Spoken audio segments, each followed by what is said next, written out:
नमस्कार दोस्तों, पी के स्टोरी लाइन में आप सभी का स्वागत है। आज मैं आपके लिए लेकर आया हूँ world famous book tiny habits की बुक समरी। इस बुक समरी के द्वारा हम जानेंगे कि यह बुक हमें क्यों पढ़नी चाहिए और ये बुक का हमारे लाइफ में क्या प्रभाव पड़ेगा। तो आइए शुरू करते हैं आज की बुक समरी। दोस्तों, कैसे कुछ छोटी छोटी आदतें आपकी जिंदगी बदल सकती है। यदि आपको कभी ऐसा महसूस हुआ है कि आप अपने जीवन और जिम्मेदारियों के दबाव में डूब रहे हैं, तो टीनी हैबिट्स आपके लिए। टीनी हैबिट्स आपको कुछ सरल जीवन हैक्स की शक्ति के माध्यम से बड़ा सोचने के दबाव से मुक्त होने और छोटा सोचने के द्वारा अपने जीवन को पुनः प्राप्त करने के लिए आमंत्रित करता है। क्योंकि इस समरी के दौरान आप सीखेंगे कि कैसे बेहतर महसूस करें और छोटी सोच के द्वारा अपने जीवन पर नियंत्रण कैसे रखें। यह सही है कि पारंपरिक स्व सहायता पुस्तक के विपरीत, जो आपको बड़ा सोचकर अपने सपनों को हासिल करने के लिए प्रोत्साहित करती है, यह पुस्तक आपको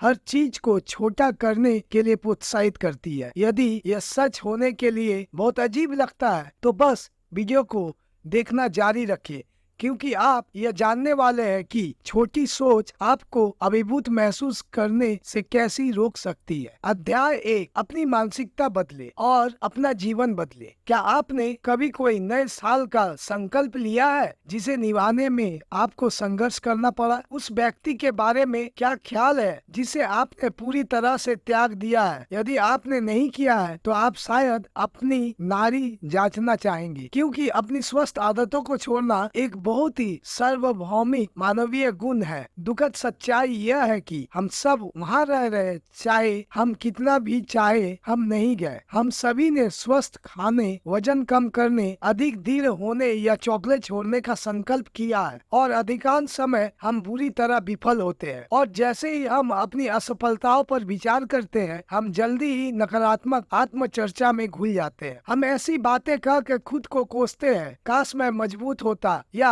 अगर मेरे पास और अधिक इच्छा शक्ति होती। फिर हम निराशा में डूब जाते हैं, अपनी नकारात्मक परिस्थितियों में और अधिक फंस जाते हैं और इसके लिए खुद से नफरत करने लगते हैं। कुछ लोग अधिक विषैला दृष्टिकोण भी अपना सकते हैं और इस तनाव और नकारात्मक को गले लगा सकते हैं, क्योंकि उनका मानना है कि वे किसी तरह खुद को धमका के वह जीवन बना सकते हैं जो वे चाहते हैं। जब आप इसे इस तरह कहते हैं, तो यह सोचना आसान होता है, कोई भी ऐसा क्यों सोचेगा कि यह काम करेगा। लेकिन यह जहरीली मानसिकता इस धारणा के कारण बनी हुई है कि लोग दबाव में पनपते हैं या तनाव किसी भी तरह से किसी की सफलता का अभिन्न अंग है। लेकिन लेखक के सोच से पता चलता है कि सच्चाई से आगे कुछ भी नहीं हो सकता। हालांकि कोई लक्ष्य रखना या प्रेरित होना हमेशा अच्छा होता है, लेकिन ये दोनों चीजें लगातार तनावग्रस्त रहने से बहुत अलग है। और आम राय के विपरीत, सफलता या प्रेरणा के लिए तनाव आवश्यक नहीं है। लेकिन अगर तनाव प्रतिकूल है, तो इतने सारे लोग क्यों सोचते हैं कि यह मददगार है? एक मनोवैज्ञानिक के रूप में लेखक के पेशेवर अनुभव ने उन्हें इस समस्या की विस्तार से जांच करने का अवसर दिया है, और उन्होंने कुछ महत्वपूर्ण अंतर्दृष्टि की खोज की है। शुरुआत के लिए बहुत से लोग तनाव और दबाव को गले लगा लेते हैं, क्योंकि उनका मानना है कि प्रेरणा के लिए उन्हें इसकी आवश्यकता है। यदि आपके पास कोई बॉस या कोई समय सीमा नहीं है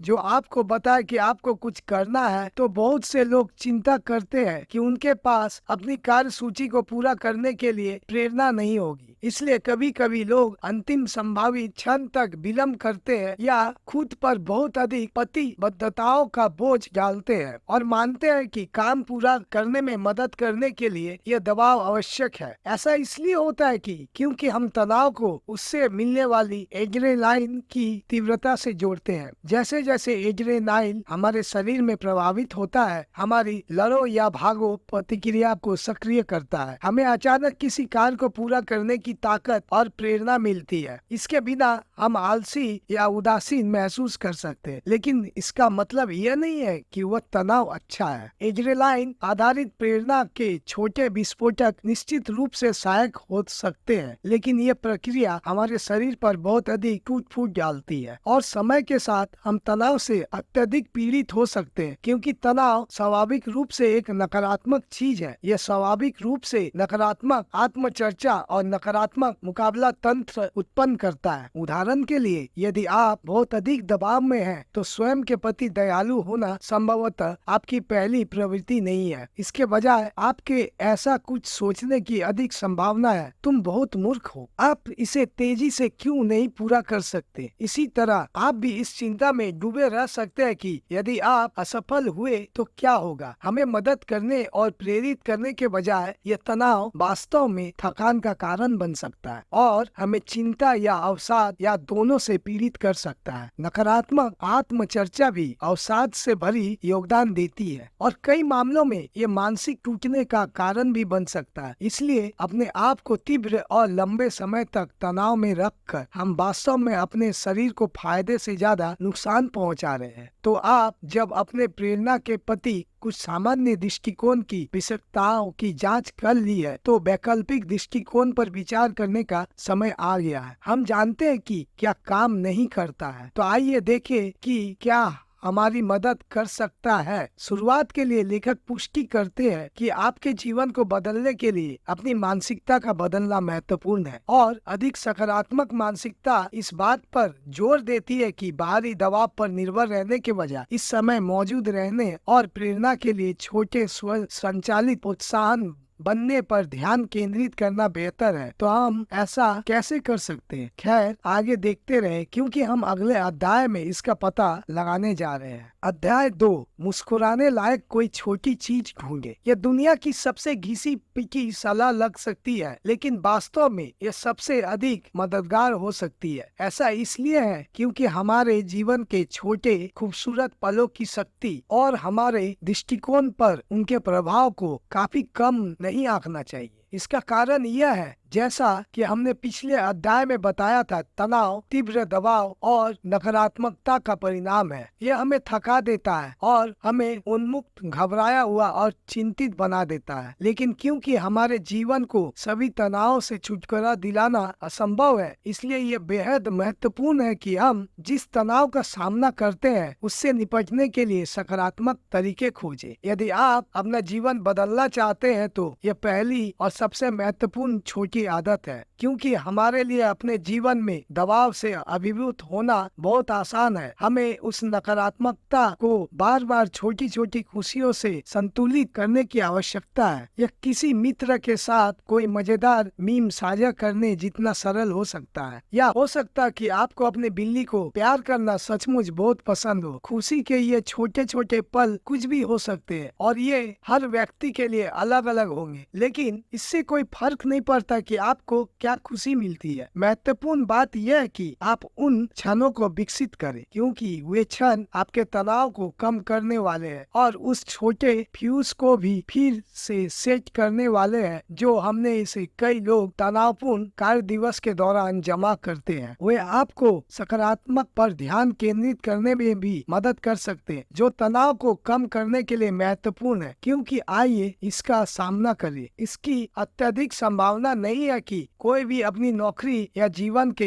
हर पहलू से प्यार करता हो। कुछ ऐसा होने वाला है जिसे करने से हम नफरत करते हैं। कुछ ऐसा कार्य को नासमझी भरा और अनावश्यक लगता है। परिणाम स्वरूप हमें अक्सर उस कार्य पर ध्यान केंद्रित करना, प्रेरित रहना या विलंब से बचना मुश्किल हो सकता है। लेकिन अगर हम जितना संभव हो सके अपने जीवन में सकारात्मक पहलुओं पर ध्यान केंद्रित कर सके, तो हम अपने समग्र दृष्टिकोण में सुधार कर सकते हैं। उदाहरण के लिए, हो सकता है कि आप वास्तव में अपनी नौकरी के लिए एक निश्चित हिस्से से नफरत करते हो। शायद इसमें कुछ भी सकारात्मकता नहीं है और आप हमेशा इसमें नफरत करते रहेंगे। लेकिन हो सकता है कि वह कार्य आपके लिए कुछ बेहतर करने की दिशा में एक कदम मात्र हो सकता है कि एक बार जब आप उस कौशल में महारत हासिल कर ले तो आप उस नौकरी पर आगे बढ़ सके जो आप वास्तव में चाहते हैं। या हो सकता है कि केवल बिलों का भुगतान कर रहा हो और आप इसके लिए आभारी हो सकते हैं। इन छोटे छोटे तरीकों से अपना नजरिया बदलना शायद ज्यादा अच्छा ना लगे, लेकिन इनके परिणाम स्वरूप काफी अंतर आ सकता है। वास्तव में यदि जीवन के प्रति आपका दृष्टिकोण थोड़ा और भी सकारात्मक हो जाता है तो यह आपके तनाव को कम कर सकता है। है और आपके मानसिक और शारीरिक स्वास्थ्य में सुधार कर सकता है। वास्तव में रुकने और गुलाबों को सुनने के लिए कुछ समय निकाले। अपने दोस्तों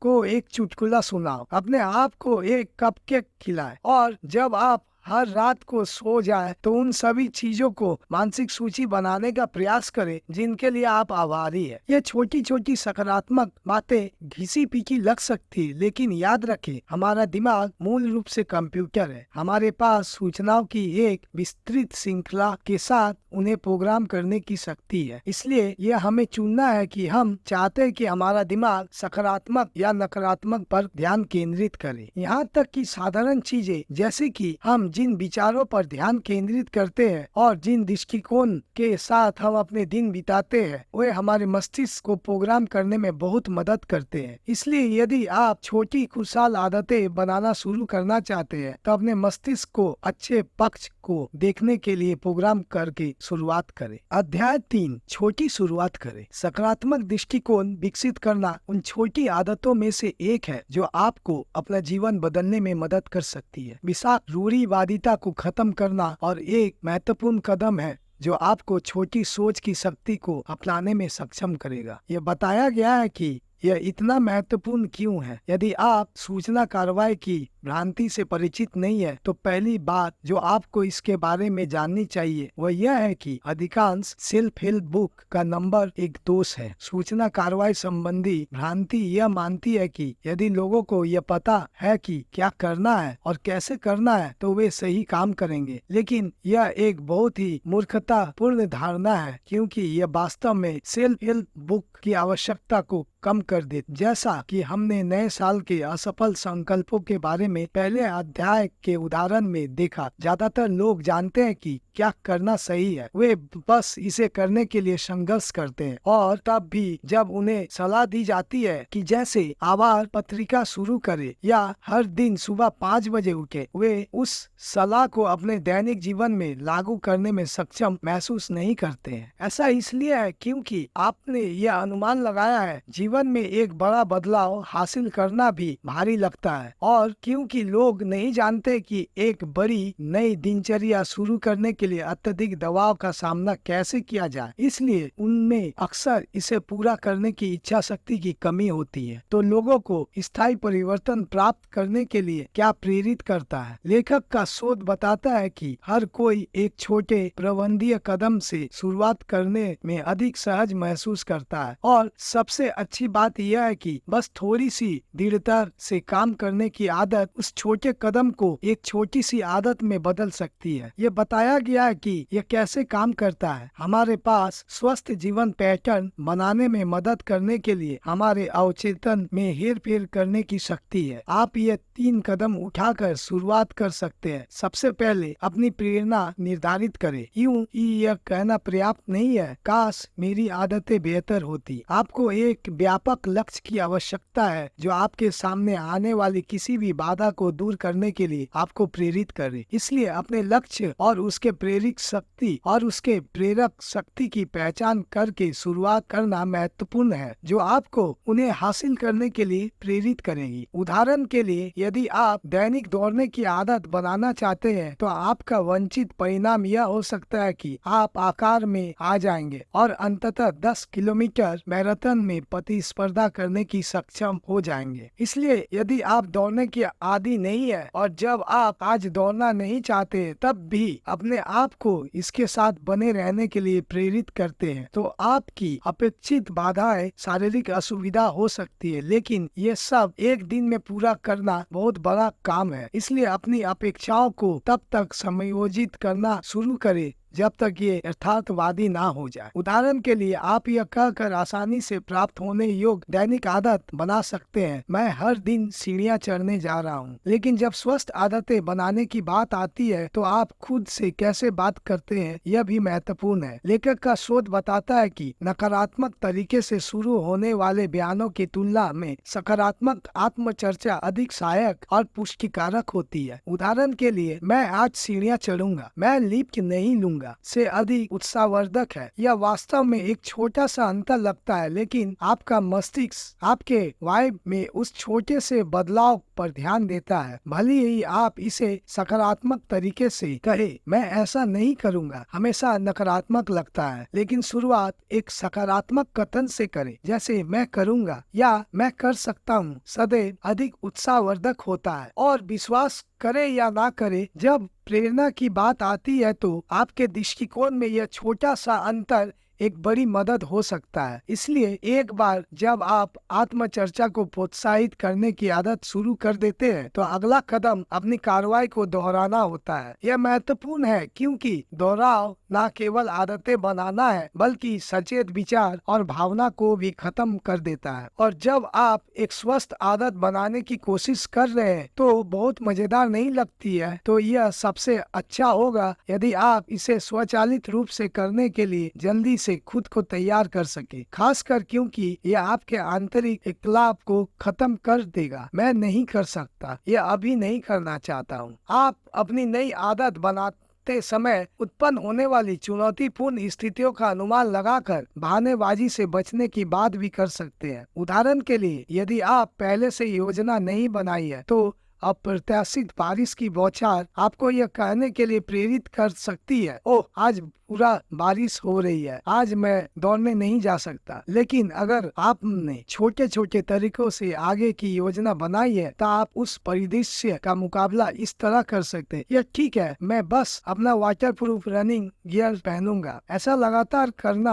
आपको ट्रैक पर बनाए रखने का एक शानदार तरीका है। लेकिन अब जब आपने अच्छी आदतें बनाने के लिए कुछ युक्तियों की जांच की है, तो उन आदतों को तोड़ने के लिए कुछ छोटी सकारात्मक रणनीतियों की पहचान करना भी महत्वपूर्ण है, जिनसे आप छुटकारा पाना चाहेंगे। इसलिए उदाहरण के लिए, यदि आप धूम्रपान छोड़ना चाहते हैं, तो याद रखें कि आपको ठंडे बस्ते में जाकर अपने जीवन में कोई बड़ा बदलाव नहीं लाना है। इसके बजाय आप अपने लक्ष्य को पूरा करने के लिए एक छोटा सा काम करके छोटी शुरुआत कर सकते हैं। उदाहरण के लिए, छोड़ने का प्रयास करने से भी आपकी इच्छा शक्ति बढ़ेगी। यहाँ तक कि जब आपको सिगरेट चाहिए, तो एक बार भी ना कहना आपके मस्तिष्क को साबित कर देगा कि आपके पास विरोध करने की शक्ति है। और आप इन छोटी छोटी शुरुआतों को तब तक जारी रख सकते हैं जब तक कि वे सफल ना हो जाए, क्योंकि एक बार जब आप जान जाते हैं कि आप अपनी निकोटीन की लालसा को पूरा किए बिना एक सप्ताह तक रह सकते हैं, तो आप आगे बढ़ सकते हैं और एक सप्ताह और प्रयास कर सकते हैं। बस प्रत्येक प्रयास को एक समय में एक दिन करना याद रखें, या यहाँ तक कि एक समय में एक ही लालसा।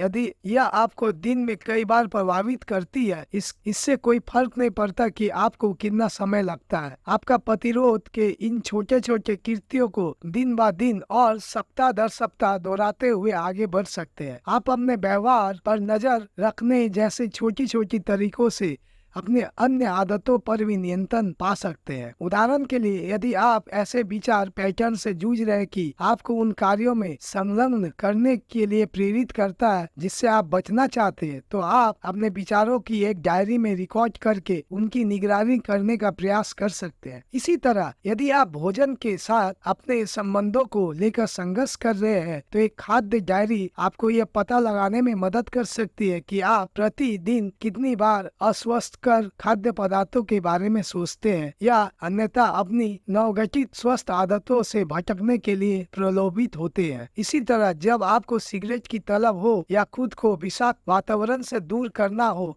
तो च्युइंग गम चबाने से भी मदद मिल सकती है। याद रखने वाली महत्वपूर्ण बात यह है कि इनमें से कोई भी बड़ा कदम नहीं है जिसके लिए आपको तुरंत महत्वपूर्ण बदलाव करने की आवश्यकता हो। ये सभी युक्तियाँ छोटी छोटी आदतें हैं जिन्हें आप एक समय में एक छोटा कदम उठाकर बना सकते हैं। अध्याय 4, अंतिम सारांश। बहुत से लोग अपनी मनचाही जिंदगी बनाने के लिए संघर्ष करते हैं क्योंकि वे बहुत अभिभूत महसूस करते हैं, चाहे वो अपने दैनिक जीवन के दबाव दबाव से अभिभूत हो या एक ही बार में अपनी आदतों को बदलने का प्रयास के तनाव से। यह परस्पर विरोधी दबाव लोगों को निराश और नियंत्रण से बाहर रखने के लिए एकजुट होते हैं, लेकिन आप इस दबाव से मुक्त हो सकते हैं और नियंत्रण पुनः प्राप्त कर सकते हैं। सूचना कार्रवाई की भ्रांति जैसी विषाक्त रूढ़िवादिता को खत्म करके आप स्व सहायता प्रक्रिया को रहस्य से मुक्त कर सकते हैं और छोटी छोटी आदतों पर ध्यान केंद्रित कर सकते हैं, जो आपको एक समय में एक छोटा कदम उठाकर नियंत्रण लेने में मदद करेगी। बस नकारात्मक आत्मचर्चा को ना कहकर सकारात्मक दृष्टिकोण विकसित करके और हर दिन छोटी स्वस्थ आदतें विकसित करके शुरुआत करें। और याद रखिए, अपने आप से यह कहना जितना आसान है, मैं यह कर सकता हूँ, हर दिन आपके जीवन में बड़ा बदलाव ला सकता है। दोस्तों, यह बुक समरी आपको कैसी लगी प्लीज कमेंट में जरूर बताना, और वीडियो अच्छी लगी तो वीडियो को लाइक और शेयर जरूर करें, और चैनल में नए हो तो चैनल को सब्सक्राइब करना ना भूले। Thank you.